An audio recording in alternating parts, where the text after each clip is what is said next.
দুলীয়াজানত যি পৰিস্থিতি উদ্ভৱ হৈছে, আজি শৃংখল আটক কৰি আৰক্ষী অধীক্ষকৰ কাৰ্যালয়ত দুলীয়াজানত শৃংখল চলিয়াৰ বিল লাচি থানাই বন্ধৰ আহ্বান জনাইছিল বিভিন্ন দলসমূহলৈকে, কিন্তু তেওঁক শাসনৰ পৰা আটক কৰি আনি আৰক্ষী অধীক্ষকৰ কাৰ্যালয়তে ৰখা হৈছে।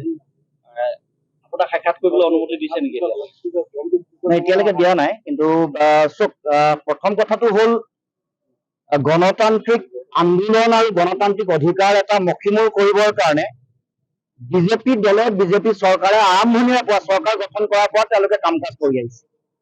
জনগণৰ গণতান্ত্ৰিক কণ্ঠক মষিমূৰ কৰিবৰ কাৰণে বিভিন্ন সময়ত বিভিন্ন কূট কৌশল ৰচনা কৰা আমি দেখিবলৈ পাইছো। আৰু শেহতীয়াকে দুলীয়াজানত হোৱা যি ঘটনা, এই ঘটনাৰ পাছত আজি গণতান্ত্ৰিকভাৱে এটা আন্দোলনৰ কাৰ্যসূচী গ্ৰহণ কৰা হৈছিল, অসম বন্ধৰ কাৰ্যসূচী। সেই কাৰ্যসূচীত অংশগ্ৰহণ কৰা বিভিন্ন সংগ্ৰামী নেতা, বিশেষকে বীৰ লাচিত সেনাৰ নেতা শৃংখল চলিয়াকে প্ৰমুখ কৰি বিভিন্ন নেতাক কৰায়ত্ব কৰা হৈছে।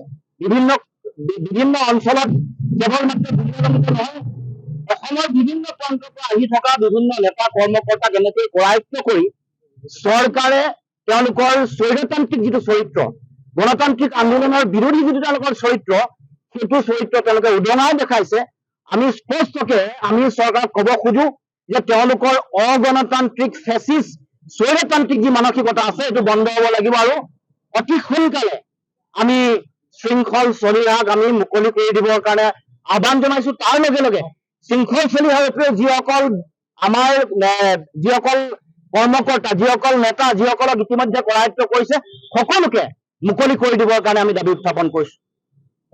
ভূমিপুত্ৰ মানুহৰ অধিকাৰ, মাটি ভেটিৰ ৰক্ষা, ভাষা কৃষ্টি সংস্কৃতি ৰক্ষাৰ কাৰণে আমি আৰম্ভণিৰ পৰা দীৰ্ঘদিন ধৰি আমি সংগ্ৰাম অব্যাহত ৰাখিছো। আৰু সেইকাৰণে অসম চুক্তিৰ 6 নম্বৰ দফাৰ আধাৰত আমি যি প্ৰতিবেদন প্ৰস্তুত কৰিছিলো, সেই প্ৰতিবেদনত ৰাজনৈতিক অধিকাৰ সুৰক্ষিত কৰা, মাটি ভেটি ৰক্ষা কৰা, সম্পদৰ ওপৰত অধিকাৰ ৰক্ষা কৰা, থলুৱা ব্যৱসায় বাণিজ্য সকলো ৰক্ষা কৰাৰ কাৰণে সুৰক্ষিত ভৱিষ্যতৰ কাৰণে তাত বিধি আছে। কিন্তু আমি দেখিছো যে কেন্দ্ৰীয় চৰকাৰে বা ৰাজ্য চৰকাৰে এই প্ৰতিবেদনখন কাৰ্যকৰী কৰিবৰ কাৰণে ব্যৱস্থা গ্ৰহণ কৰা নাই। গতিকে আজিও আমি পুনৰ ক'ব খুজিছো, আমাৰ অধিকাৰ ৰক্ষা কৰিবৰ কাৰণে বা অসমৰ খিলঞ্জীয়া থলগিৰি ভূমিপুত্ৰ মানুহৰ অধিকাৰ ৰক্ষা কৰিবৰ কাৰণে চৰকাৰে যিটো গণতান্ত্ৰিক আৰু জাতীয় দায়িত্ব আছে, এই দায়িত্ব পালন কৰিবই লাগিব। আৰু এই গোটেই বিষয়টোক লৈ আমি দেখিছো যে চৰকাৰী যন্ত্ৰৰ ফালৰ পৰা, মুখ্যমন্ত্ৰীৰ ফালৰ পৰা এটা ৰাজনৈতিক ষড়যন্ত্ৰ ৰচনা কৰা হৈছে। প্ৰথমতে ক'লে যে যেতিয়া তেওঁলোকে হেণ্ডকাফ, মানে মুখ্যমন্ত্ৰীৰ নিৰ্দেশনা নহলে কোনোবাই হেণ্ডকাফ নলগোৱাকে থাকিব নোৱাৰে। মানে মুখ্যমন্ত্ৰীৰ নিৰ্দেশনা নহলে কোনেও হেণ্ডকাফ লগাবলৈ সাহস নকৰে। মুখ্যমন্ত্ৰীৰ নিৰ্দেশনাতে কামটো হৈছে। হোৱাৰ পাছত যেতিয়া দেখিলে যে জনগণৰ আবেগ বা জনগণৰ যিটো আইন সিদ্ধ যিটো কথা, ৰাইজে ক'লে যে এইটো আইন সিদ্ধ কথা হোৱা নাই, উচ্চতম ন্যায়ালয়ৰ নিৰ্দেশনা উলংঘন কৰা হৈছে, মানৱ অধিকাৰ উলংঘন কৰা হৈছে। উচ্চতম ন্যায়ালয়ে যিবোৰ বিধি আছে সেইমতে এই হেণ্ডকাফ লগোৱা হোৱা, মানে এই হেণ্ডকাফ লোৱাটো বিধিপূৰ্ণ হোৱা নাই। এনেকুৱা ধৰণৰ প্ৰতিবাদ হোৱাৰ পাছত মুখ্যমন্ত্ৰীয়ে নিজৰ ষ্টেণ্ডটো সলালে, নিজৰ স্থিতি সলনি কৰিলে। তাৰপাছত আকৌ পিছদিনাখন এটা বেলেগ স্থিতি, তেওঁ কৈছে যে 309 ধাৰা থকাৰ কাৰণে, হত্যাৰ অভিযোগৰ কাৰণে এই কথাটো আহিলে। কিন্তু পিছত FIR দেখা গ'ল যে যিগৰাকী ব্যক্তিৰ নাম আহিছে, শংকৰজ্যোতি বৰা, তেওঁৰ নাম নাই, তেওঁৰ নামত তেনেকুৱা ধৰণৰ কোনো ধৰণৰ মানে FIR দিয়া নাই, বা 309 এই ধাৰাটো ইয়াত সংলগ্ন হৈ থকা নাই। এই গোটেই কথা বতৰাবোৰৰ মাজত এটা আমি ৰাজনৈতিক ষড়যন্ত্ৰৰ গুণ পাইছো। আৰু কোনোবা ইয়াৰ পৰা এই গোটেই ঘটনাটোক লৈ ৰাজনৈতিক মুনাফা আদায় কৰিবৰ কাৰণে এফালে মানুহৰ মাজত বিভাজন, মানুহৰ মাজত সংকীৰ্ণতা সৃষ্টি কৰা, আনফালে চৰকাৰে আকৌ খিলঞ্জীয়া মানুহক তেওঁলোকৰ অধিকাৰো তেওঁলোকে নিশ্চিত নকৰে। গতিকে এই দুই ধৰণৰ দুফালে তেওঁলোকৰ লাভ হোৱাৰ খেলটো চৰকাৰে বা মুখ্যমন্ত্ৰীয়ে খেলিব খুজিছে।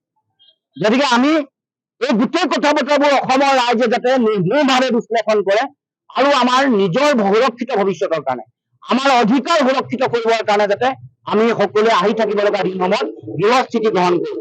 আৰু আমি প্ৰশাসন যন্ত্ৰক আমি ক'ব খোজো যে আইন হাতত তুলি ল'বলৈ চেষ্টা নকৰিব।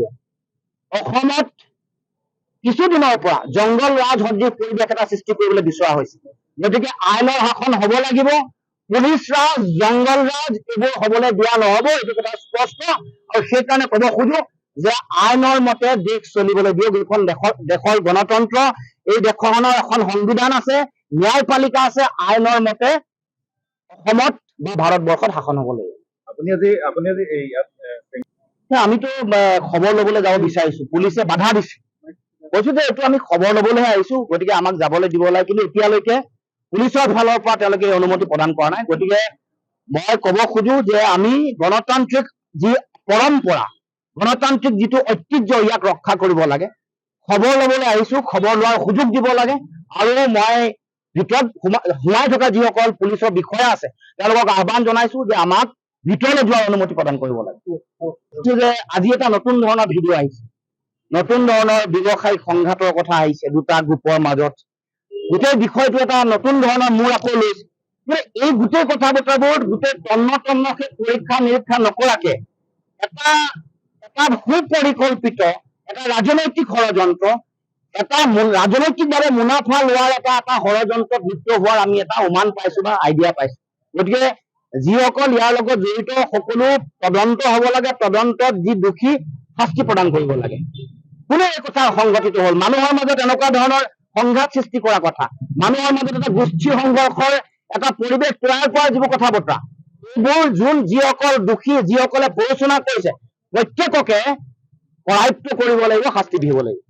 যিকোনো খবৰৰ বাবে যোগাযোগ কৰক 7099017330 লগতে 7099017110 নম্বৰত।